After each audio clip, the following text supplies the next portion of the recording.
Okay, तो आज हम लोग बात करेंगे securities and exchange board of India SEBI के बारे में। SEBI सेबी के बारे में, ठीक है। उसका हिस्ट्री के बारे में, उसका फंक्शंस क्या क्या है, उसका रिस्पॉन्सिबिलिटी क्या क्या है, उसका मैनेजमेंट क्या है और उसका पावर्स क्या क्या है, ठीक है, इसके बारे में। तो चलिए स्टार्ट करते हैं। सबसे पहले ये जो आप सामने देख रहे हैं ये है SEBI सेबी का इमेज या लोगो, ठीक है, जो आप बोल सकें इसको। ये इसका पहचान है, ये इसका इमेज है, ठीक है।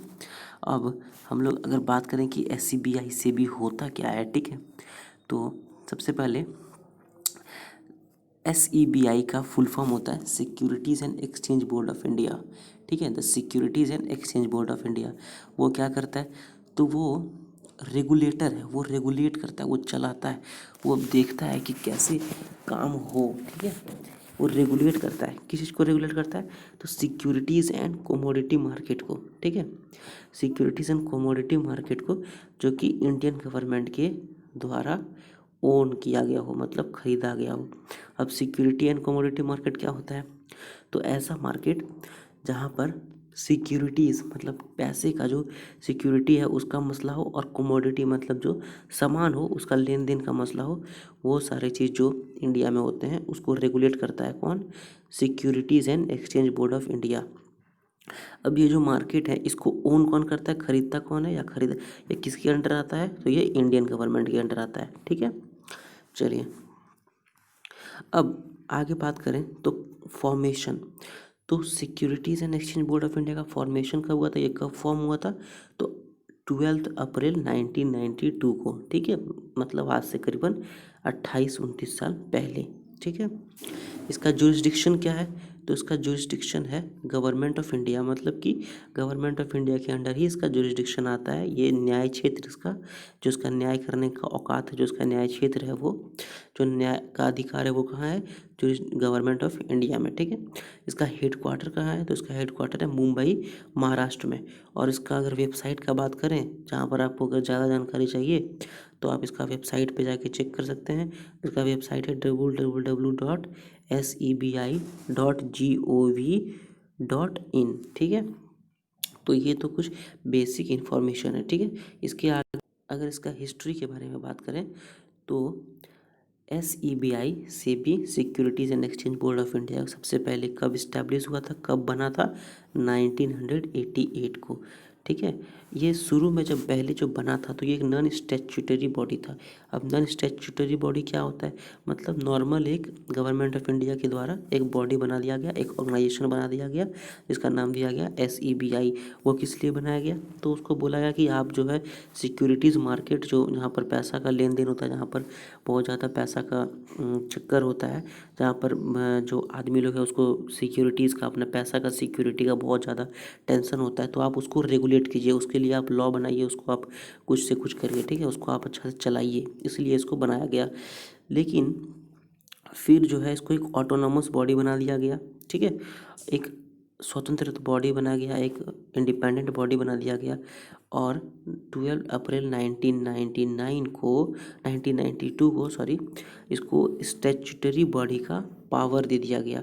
मतलब कि एक एक्ट के द्वारा जो एक कोई भी बॉडी गवर्नमेंट ऑफ इंडिया बनाती है उसको बोलते हैं स्टैट्यूटरी बॉडी। तो स्टैट्यूटरी बॉडी का पावर इसको सारा मिल दिया गया। अब कैसे मिला, तो इसको एक एक्ट लाया गया जिसका नाम दिया गया SEBI securities and exchange board of India act 1992 को इंडियन पार्लियामेंट में, और ये एक्ट को पारित किया गया। उसके बाद एक SEBI नाम का एक बॉडी या ऑर्गेनाइजेशन खड़ा हुआ, ठीक है। और SEBI नाम का एक बॉडी को खड़ा कर दिया गया। फिर कुछ दिनों के बाद या कुछ सालों के बाद जल्दी ही SEBI जो है उसको रेगुलेटर बना दिया गया। किस चीज़ का रेगुलेटर बना दिया गया, तो कैपिटल मार्केट इन इंडिया, मतलब जो पैसे का जो भी मार्केट है जिसमें हम लोग पैसा लगाते हैं, जैसे कि म्यूचुअल फंड्स एंड फंड, ठीक है। तो इन सारे चीज़ों का इसको रेगुलेशन करने का जिम्मेदारी दिया गया। बोला गया कि आप इसको रेगुलेट कीजिए, आप इसको चलाइए, इसके लिए आप लॉ बनाइए, इसका कुछ कानून बनाइए, ठीक है, ठीक है। तो ये सारी चीज़ें SEBI को दे। अब बात करें इसका मैनेजमेंट के बारे में, तो अगर मैनेजमेंट के बारे में बात करें तो SEBI जो है वो SEBI जो है सेबी, वो इसके मेंबर्स के द्वारा मैनेज किया जाता है, मतलब इसके मेंबर्स के द्वारा चलाया जाता है। अब इसमें नॉर्मली 10 मेंबर होते हैं, ठीक है, सॉरी 8 मेंबर्स होते हैं। सबसे पहले आता है चेयरमैन। तो चेयरमैन जो है वो कहाँ से, किस एरिया से बनता है, इसको कौन बनाता है चेयरमैन? तो इसको नॉमिनेट करता है यूनियन गवर्नमेंट ऑफ इंडिया, ठीक है। इसको कौन बनाता है? Union government of India. 2 members को जो है फाइनेंस मिनिस्ट्री के ऑफिसर्स बनते हैं, ठीक है। 2 मेंबर्स जो है वो फाइनेंस मिनिस्ट्री के ऑफिसर्स बनते हैं। एक मेंबर RBI से होता है। RBI पता ही है क्या होता है, ठीक है, रिजर्व बैंक ऑफ इंडिया। और जो रिमेनिंग 5 मेंबर हैं वो यूनियन गवर्नमेंट ऑफ इंडिया मतलब सेंट्रल गवर्नमेंट के द्वारा बनते हैं, जिसमें से 3 जो है वो फुल टाइम मेंबर होते हैं और 2 जो है वो पार्ट टाइम मेंबर्स होते हैं, ठीक है। अब इसके आगे अगर बात करें तो फंक्शंस एंड रिस्पॉन्सिबिलिटी का, ठीक है। तो देखिए फंक्शंस क्या क्या है इसका और रिस्पॉन्सिबिलिटी क्या क्या है। सबसे पहले जो SEBI होता है उसका मेन फंक्शन क्या होता है? तो उनका मेन फंक्शन होता है जो इन्वेस्टर्स हैं सिक्योरिटीज़ और डेवलपमेंट, जो उसका इन्वेस्टर्स है जो सिक्योरिटीज़ में और जो सिक्योरिटीज़ मार्केट में पैसा इन्वेस्ट कर रहे हैं उसका इंटरेस्ट को प्रोटेक्ट करना, उसका इंटरेस्ट को बचा के रखना, ठीक है। और जो सिक्योरिटीज़ मार्केट है उसका डेवलपमेंट कराना, उसको बढ़ाना, उसमें और इन्वेस्टर्स को लाना, उसको डेवलप कराना अच्छे से, ठीक है।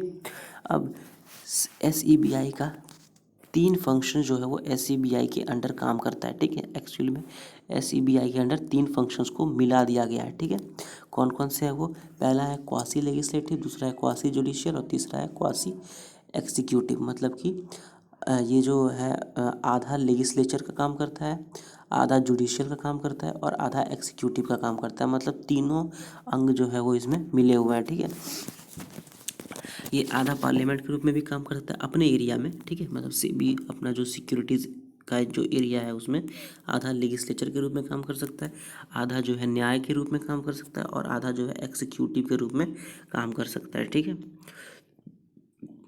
ये जो है SEBI ये रेगुलेशंस को ड्राफ्ट करता है, रेगुलेशंस को बनाता है, ठीक है, जो इसका लेजिस्लेटिव कैपेसिटी में आता है, ठीक है, लॉज को बनाता है, रेगुलेशंस को बनाता है।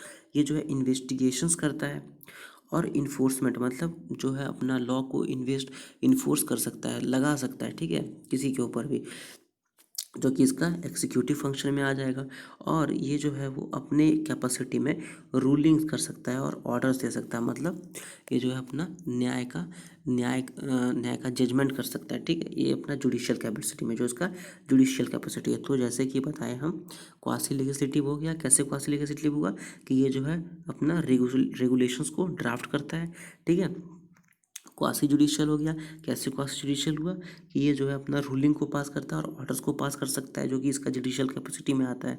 और तीसरा क्वासी एग्जीक्यूटिव कैसे हो गया कि ये जो इन्वेस्टिगेशन करेगा और इन्फोर्समेंट एक्शंस कर सकता है, ठीक है। तो ये क्वासी एग्जीक्यूटिव भी आ गया। अब ये जो 3 को इसको पावर मिल गया है, इससे ये जो है वो उदंड हो सकता है, मतलब कि ये जो है बहुत ज़्यादा पावरफुल बन जाता है, ठीक है। इसलिए इसके इसके जो पावर्स हैं वो जो अनलिमिटेड नहीं हो जाए, इसलिए यहाँ पर अपील करने के लिए भी कुछ बना दिया गया है, ठीक है। अब अपील करने के लिए क्या बनाया गया है? तो अपील करने के लिए एक सिक्योरिटीज़ अपीलिएट ट्राइब्यूनल नाम का एक ट्राइब्यूनल है, फास्ट ट्रैक कोर्ट उसको कह सकते हैं आप, ठीक है, जो कि एक 3 मेंबर का होता है, मतलब 3 मेंबर का एक ट्राइब्यूनल टाइप का है, ठीक है। और ये किस लिए बनाया गया है? ये अकाउंटेबिलिटी के लिए, कि आप अंट संट कुछ भी काम नहीं कर दें, मतलब आप जो है अकाउंटेबल हो अपने काम के लिए, ठीक है, आप अपने काम के लिए जिम्मेदार हों। तो इसलिए जो है सो ये जो है अपील करने का एक सिक्योरिटीज़ अपीलिएट ट्राइब्यूनल बना दिया गया, जो कि 3 मेंबर ट्राइब्यूनल है, ठीक है। और अगर दूसरा अपील आप करना चाहते हैं तो ये डायरेक्ट आप सुप्रीम कोर्ट में अपील कर सकते हैं, ठीक है। समझ में आया? तो आप देख सकते हैं कि पार्लियामेंट जो है इंडिया का कितना अच्छा बैलेंस करता है ना। देखिए अगर उस साइड में आपको 3 पावर दे दिया गया, quasi legislative, quasi judicial, quasi executive, तो इस साइड में आपका पावर अनलिमिटेड नहीं हो जाए, इसलिए अकाउंटेबिलिटी होल्ड करने के लिए सिक्योरिटीज अपीलिएट ट्राइब्यूनल बना दिया गया, जो कि 3 मेंबर ट्राइब्यूनल होता है। और अगर आपको वहाँ भी चक्कर है तो डायरेक्ट आप सुप्रीम कोर्ट में कॉल कीजिए, अपील कीजिए, ठीक है। अब देखते हैं इसका पावर्स क्या है, ठीक है। तो जो पावर्स है उसका, अगर उसका बात करें तो अब अगर इसका पावर का बात करें तो इसका पावर आता है सबसे पहले सिक्योरिटीज़ एक्सचेंज का जो भी लॉ है उसको अप्रूव करना, सॉरी यहाँ पर गलती हो गया, ये डी को कर दो आर, ठीक है। तो अप्रूव करना जो कि सिक्योरिटीज़ एक्सचेंज का कोई भी बाय लॉज है, मतलब अगर उसका कोई भी ऐसा लॉ है जो इसके साथ मेल नहीं खाता या इसको लगे कि गलत है तो उसको अमेंड करना, ठीक है। और ऐसा कोई लॉ जो उसको लगे कि हाँ सही है तो उसको अप्रूव कर देना, ठीक है। मतलब ठीक है तुम्हारा लॉ एकदम सही है, लो धब्बा मेरा, ठीक है। तो आप एकदम कड़क जा रहे हैं, सही जा रहे हैं, ठीक है। अब ऐसा कोई लॉ जो उसके साथ में मतलब उसका मोटो के उसके खिलाफ है, उसके लॉ के खिलाफ है, तो उसको चेंज करना, उसको अमेंड करना, उसको अमेंड करना, ठीक है। तो ऐसा कोई लॉ जो उसके खिलाफ है उसको एक्सचेंज करना और उसको अमेंड करना, ठीक है। और नेक्स्ट का अगर बात करें तीसरा नंबर का, तो और जो अकाउंट्स के जो बुक्स है, मतलब जो उसका पूरा डिटेल्स है अकाउंट्स का डिटेल्स के, जो आपका मेंबर्स है या इन्वेस्टर्स है, तो उसको वो इंस्पेक्ट कर सकता है, वो उसका खोजबीन कर सकता है, वो उसका जांच कर सकता है, ठीक है। और जो रिकॉग्नाइज सिक्योरिटीज़ एक्सचेंजेस है, ठीक है, जो सेबी के द्वारा, तो उसको ये बोल सकता है, जो कॉल कर सकता है उसको कि आप जो है पीरियोडिकल रिटर्न दीजिए, जो आप प्रॉमिस किए थे या जो आपका मोटो है कि आप पीरियोडिक एक पीरियड पे कुछ टाइम पे आप रिटर्न्स कीजिएगा इन्वेस्टर्स को, वो आपको करना पड़ेगा, ठीक है।